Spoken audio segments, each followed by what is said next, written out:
Hi, it's Wednesday, so let's get started. This letter that came in is from, and he doesn't want his name used, so I'll just say his initials are SS, and he's from Ohio. He has a bunch of questions, but the first thing, there's 5 that I will answer out of 7 today. Can earthbound spirits see angels, spirit guides, or other earthbound spirits? If so, can they communicate with them? If a person died and they could do that when they were alive, they can still do it when they're dead. And that is how I get information sometimes when I do somebody's house, because the spirit of the earthbound spirit that's in their house, who the owner does not know, but says mom comes through and she says this, or dad comes through, or a friend comes through. So yeah, no, do earthbound spirits sit around at night and talk to each other or play pinochle? They do not, because it affects their energy. But some spirits can see everything that you asked about. Why will an earthbound spirit ride on top of a car to follow you home but jump out of a chair to prevent being sit on? If you have a Quincy in your car, they cannot ride with you. And so if they want to follow you, sometimes that's exactly what they will do. And you know, if you're sitting in a chair and somebody wants to sit on it, you'll move so the other person can sit. They're not going to sit on you. You have to remember, an earthbound spirit has the same personality, likes, dislikes that they did when they were alive. They don't walk through walls, even though they can. They use doorways. Now, the door doesn't have to be open, but they still use a doorway. Why is it that some people can come home without any physical drainage from a doctor's office, but others can feel drained because of an earthbound spirit? It just depends who the earthbound spirit is bugging. If they're not messing with you, then it's not going to have any effect on you. But if it's somebody that they are really around a lot, then that person is definitely going to feel it. And he has other questions that we will answer in other Wednesdays. Okay, this one is from Cindy in Utah, I believe. Okay.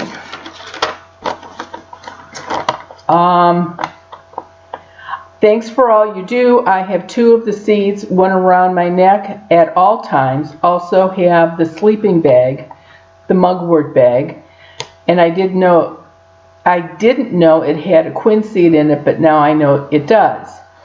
I haven't had any night terrors since I have the seed around my neck. I do have some questions. How in the world did you or your relatives figure out about giving powers or blessing to the seeds?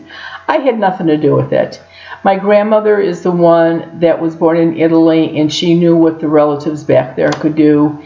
And so when she was mentoring me, I guess is the best way to say it now, she told me about the seeds way back, and that's what she used, and that's what I use. And again, as long as they're where they're supposed to be, nobody has any trouble. I have felt very safe with the seed.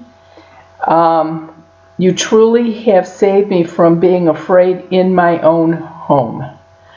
And there is another part that she wanted to know, if she can still sense spirits in her house even though she has the seed around her neck. Yeah, you might catch them out of the corner of your eye. Sometimes you'll feel a breeze go by you. So you can, if you are sitting on one end of the couch and the couch is a long couch, maybe you'll see a cushion or a pillow go down on the other end. So absolutely, all that means is that they can't get within 3.5 or 4 feet of you. She also sent me this picture, and what it has is a bunch of orbs in it, and these are pictures orbs of people that have crossed over, because you can see the design in the middle of the orb. If they were blank, they would be a dust particle. But this obviously looks like it's a party of some kind, so why wouldn't the relatives be there for all of that? They definitely would. Okay, this one is from Youngstown, Ohio.